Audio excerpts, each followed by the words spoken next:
I'm sorry, I was trying to do this on Facebook at the same time. Let's go.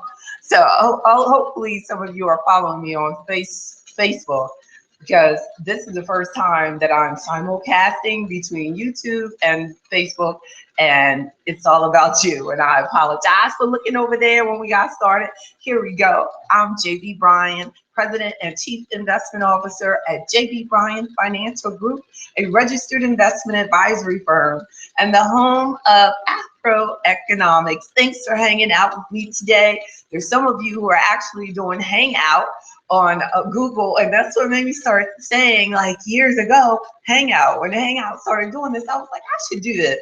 This actually started as a teleconference, which is still available, because if you go to afroeconomics.com, I have a lot of clients and friends that actually cannot watch this at work, so they listen on the conference call. So if you would like the conference call-in phone number and the code, please take advantage of it.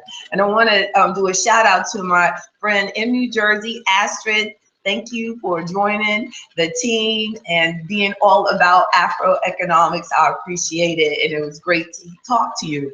Any of you who have any questions, just like my girl Astrid, please email or call me. My email is jb@jbbryan.com. I am a registered investment advisor firm president and the chief investment officer. AfroEconomics has a variety of AfroEconomics investment portfolios, which, thank God, by the grace of God, are doing quite well. So for additional information on investment options, please make sure that you contact me directly and take advantage of all of the things that are available at JB Bryan Financial Group, a registered investment advisory firm. And I don't encourage you to do that enough. So I want to make sure that you do. Then also, we're going to talk about love and money. That is the point of our discussion today. Love and money, because it is a big deal. Too often I'm talking to couples and they're concerned about the money issues. And you would think that no matter what they're talking about, that they really feel that it's about they don't help around the house. But when it really comes down to it, and we look at the core of the challenge, it is a financial issue, amazingly so. So let's make sure that we take advantage of these tips. Here we go. Now, this is one that when I think about it, I'm thinking about while dating. While dating, don't get all caught up in the passion and forget about the mansion. I don't feel like I'm a rapper. But really looking at what is real, because that someone might be a great kisser, but that doesn't mean that they're a team player when it comes to money. So look, the passion is cool, but think about the mansion. Think about what you want. Are they fiscally responsible and a person and not just physically satisfying? So let's look at the financial things as well. So look at that at the beginning. Look at their financial habits. Look at how they handle financial situations, and know that if you don't like it, it needs to be addressed immediately. And think about also, thank you all. I like that. I like that about Facebook, that I actually can see that Bryan Fields, he is all about he is a leader in his community. Congratulations, Bryan Fields. He said, hi, JB. You know what? I got to do this on Facebook more often, because on YouTube, y'all don't comment enough. So we're going to do, the second one is like for people who might be living together. Have you thought about creating a written living plan, a written living together agreement? If you're not married yet, but you're living together, you need to make sure that you have something in writing. Hate to bring this up, but most courts will acknowledge, if you put things in writing, that they made an agreement at the beginning on this is how they were going to handle things, the courts will acknowledge it. So this helps both of you actually to have not just people living together, really married people should consider doing this too, that that you can clearly see your expectations of each other. Hey, what better thing than do it while things are good. Do it when things are great. I was telling, people all the time, like, come see me at the beginning, because that while everything is good, it's easy to make agreements on how things are going to be handled, versus after you wait till after they mess up on something and you go, I gotta go talk to JB Bryan, then that puts everybody on the defense, and we really don't want to operate in that area. So create an agreement at the beginning. If you're moving in, it's not because you're coming in to live off of me. You're moving in because you want to be a team player, and these are the things that we're going to take care of together. A third, number two, now we're going to look at 10 agreements that should be considered in each relationship. And then also, so that first one is about remembering to focus not just on passion, but think about the mansion. And then the next one is creating living plans, creating a living agreement. And then the third point is consider taxes when scheduling. Now, wow, this might be why I don't have a man, right? But consider taxes when scheduling the wedding. I mean, this is real though. This is real. This came from my heart. Like, that we really, like, if you're thinking about when should we get married, should we get married this year or should we get married next year? Really, I mean, if you're grown and you're not little kids, we're talking about grown folk now, that think about it like, if you getting married will help your tax situation, then do it before the end of this year. But if you getting married is going to create some new tax challenges, and y'all could, because both of you are making a high income, and so then wait till January so that you have all year, and we can work on strategies of how to reduce your taxable income by increasing things like contributions into your retirement plans, or creating a retirement plan, get you started. So consider taxes. I know it's not romantic, but consider taxes, all right? And when you do the wedding. And number four, consider paying cash for the wedding. Yep, have a wedding that you can actually afford, and definitely don't think about financing it. One time I had a discussion, and the gentleman said he was going to refinance, one of his rental properties in order to pay for the wedding, because that's what she wanted. And I said, well, I just wouldn't suggest going into debt for the wedding. And of course, he never came to see me again.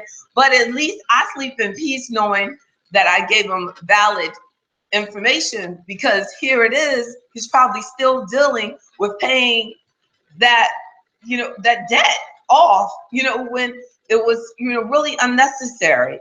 If we can't afford it, like, can't we create some romance? Like, another tip, that I didn't write down though, but like, let's learn to be romantic without having to spend a whole lot of money. Like, what happened to that? Think about the most romantic times in your life. When I think about high school, nobody was really thinking about it had to be the most expensive dinner or the most expensive thing. You just wanted to spend time together.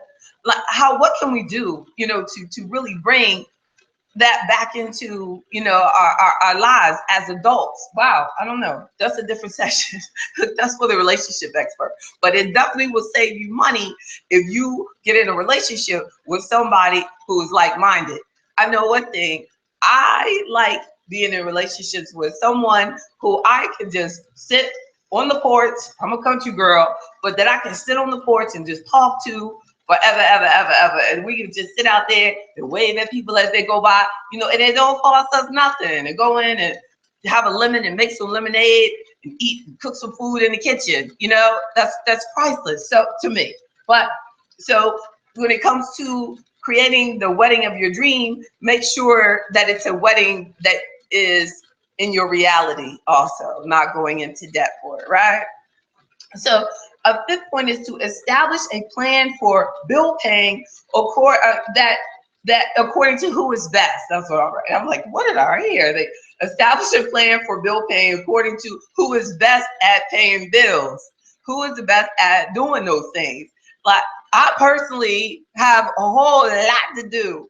So if I were married, I would want him to help me, automate and or take care of those things. Like, I wouldn't mind, I would give up the money, but sometimes it's the time, just having the time. So I thought, like, oh, electronic billing, that's going to be, the answer for everything. No, they just sent you the bill electronically. That does not make sure that we still pay it. So who is the one that actually gets into that, gets off on doing that? There are people who actually get off on making sure they do that. Hopefully you're in a relationship with one of you is like that. So make sure that you allow each other to do that which they're best at. And I want to, my sixth tip is to keep it real. Do not allow the spender to be in charge of the budget or the bill paying, right? Because the spender will be like, I'm in charge here. And they're just buying and spending and getting all these unnecessary things. So if there is a spender in the family, hopefully they're not the one that wants to actually pay the bills or write the bills out, because they might spend the money on the wrong thing and not make sure the bills get paid. That could be a problem. So also make sure that you check both of your credit reports regularly. Just check them up front. Just, and it's really sad, like when you get grown, like y'all you just start talking about all this kind of stuff, like in like your first couple of conversations. It's really sad because everybody just starts talking about everything and what they're going through and what their financial issues. And it is sad, but it is good if it is you're in a relationship with someone who will share that information, because you need to know that, and you make sure that you make your decisions accordingly. Do you want to be on board with that particular challenge? Because they're telling you the truth. Accept the truth or move on. And too much, people go, oh, that's so sweet, he told me, but they don't want to take the whole problem. Like, that is, when you're together, it's not his problem or your problem. It's, we have this challenge together. We're a team now. We're both are going to make sure that this gets done. And so, it's amazing how some people, where you're married to someone who has a child support responsibility, and they'll say, that's his problem. That's his problem. That is not his problem. That is your family. Those children are part of your family now, and that is a joint responsibility. And at the beginning, if you weren't ready for that, then you needed to move on, because that is part of your family unit's responsibility. So ignorance is not bliss. Acting like that's not you, it ain't my issue, this and that's not good enough. That's not how we build wealth together. We have to be together as a team. It's too many families, unfortunately, are saying that's his issue, this my issue, and that stops you from being able to really build the maximum amount of wealth together. You have to be a team when it comes to your finances. And then a seventh tip is to organize regular money meetings. I believe in this, I really do. Organize regular money meetings to talk about your financial challenges, your dreams, and your goals. If there's a tax issue, that needs to be addressed, you need to have these regular money meetings, so there's no surprises at the beginning of the year, or the end of the year, or when tax time comes and you find out that one of your retirement account prematurely, and now the family is faced with this tax penalty for withdrawal.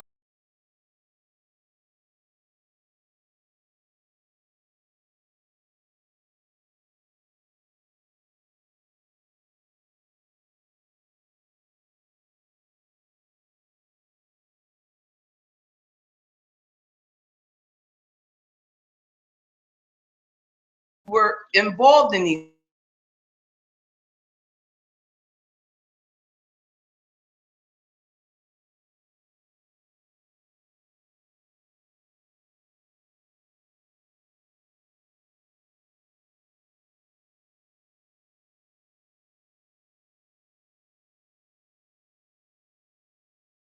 Respectful of one another's interests. Be respectful of that. I remember, and I can laugh about it now, but when I started my business, I was in my 20s and I was married, and I said, babe, I want to start a business, and I thought he was completely on board with it. But the first week I started my business, he said, That's your issue, your problem, your goal, your stuff.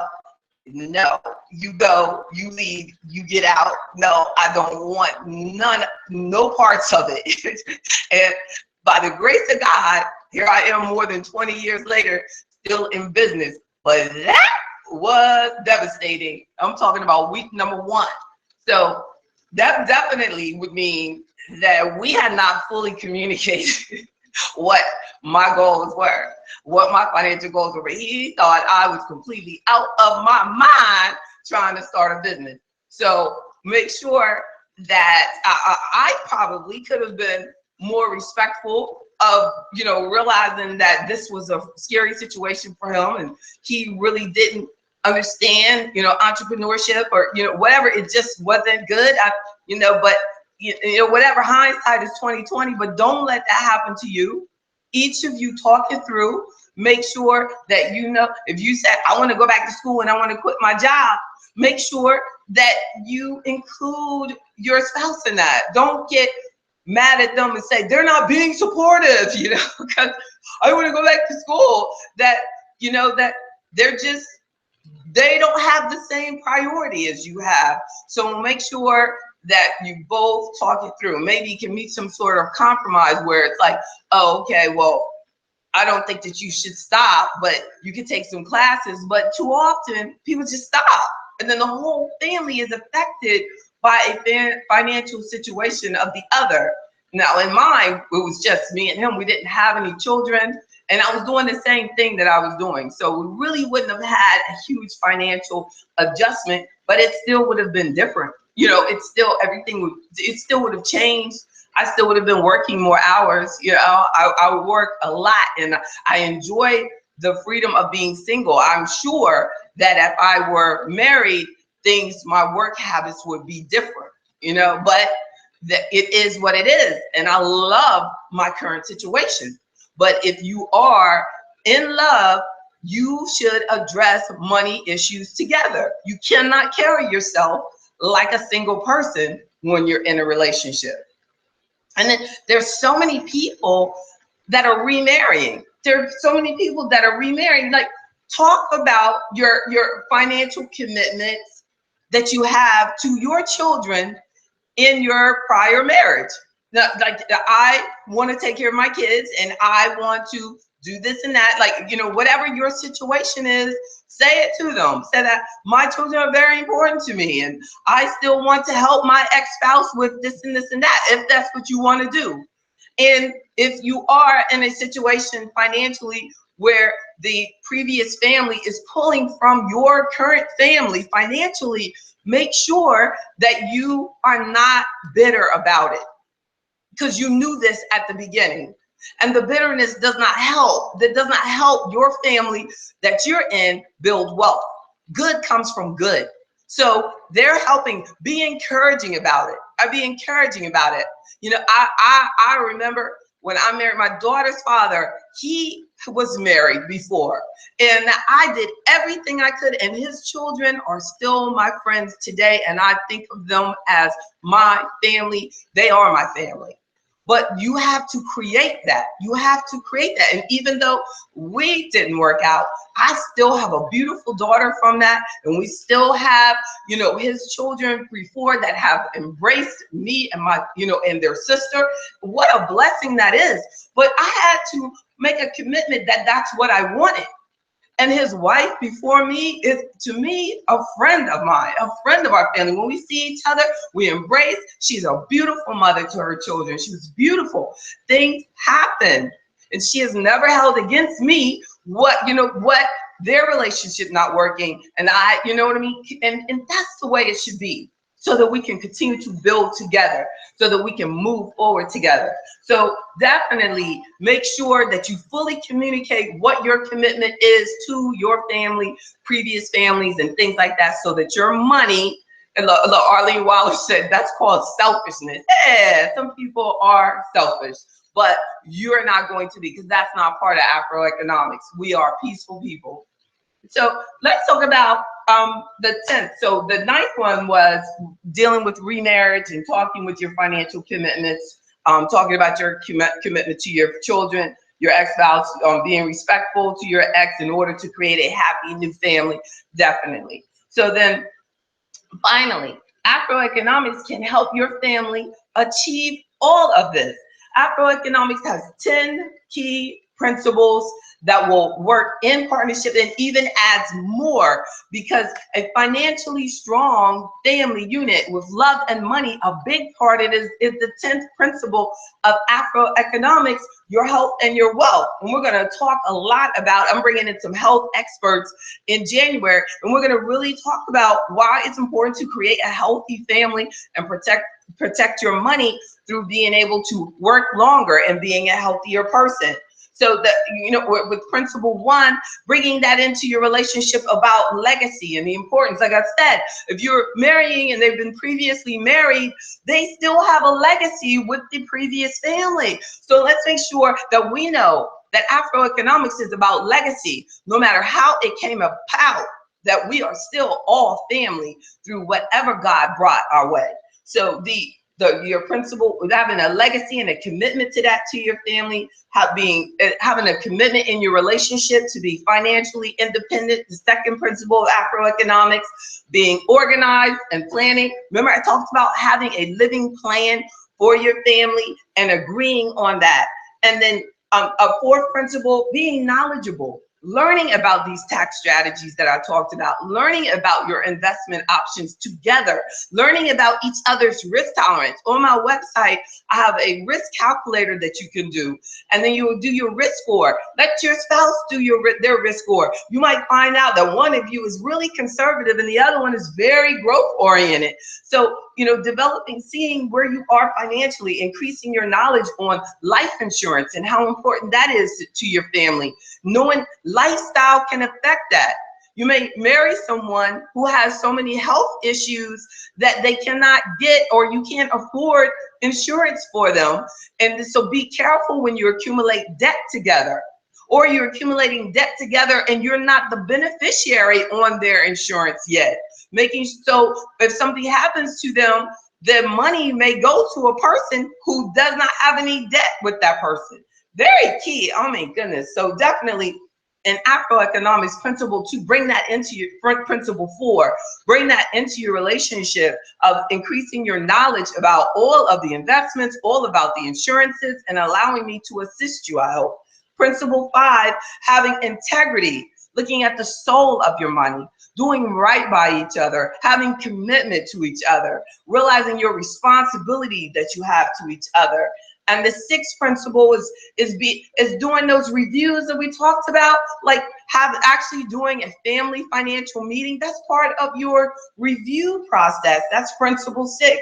Principle 7, considering entrepreneurship. And if you do, make sure that everybody in the family is on board with it. I love entrepreneurship. I was born to be an entrepreneur. I've been doing it my entire life, but it's not for everybody, but a big part and a big way to increase wealth. So my book that I'm working on now is The Fearless Black Entrepreneur, based on Principle 7. Principle 8, have credit confidence. Remember I said, check each other's credit reports regularly. Look at those scores. You don't want to get married and then discover that one of you is weak in the credit area and you're not going to be able to purchase the mansion that you were thinking about because you were only thinking about the passion. So let's keep it real. Get those credit scores, check it out, and realize what you're going to need to do to get it straight or keep it straight. And then number 9, principle 9 is being determined. Determination. Make your dreams come true and communicate your dreams to each other, and make sure that you know up front if they appreciate, if they're respectful, if they're going to help you with your dreams or not. If not, then you know what you got to do. And then the final principle 10 is Black health and Black wealth, and definitely make sure that you support each other. See, by reducing your family's stress about money, that's going to definitely increase the health of your family. And your family's health being better will help you make more money. So it all works together. Black health and Black wealth is huge. So get the book, AfroEconomics. There's a workbook also. And November 5th, I'm in DC doing the Refuse to Be Broke with the workbook, Our Black Wealth Matters, and definitely we're going to go through the workbook and we're going to go through the 10 principles of Afroeconomics. And the title of the workshop is refusetobebroke.com. And I'm going to do that in November in DC and in the Richmond office in December. So no excuses unless you're in California and you can, I can get you in via satellite now, or I'll get you in via YouTube, but we will get you in. No excuses for none of it. You can definitely get the book. I have people all over the country buying the book, and I really appreciate you. I got friends in Texas and Alabama, California. I've been doing calls. I just thank God that I've been given this opportunity to serve you. You all have a great day. I'm JB Bryan, the President and Chief Investment Officer at JB Bryan Financial Group, the home of AfroEconomics, a registered investment advisory firm. Take care. God bless you. Talk to you soon.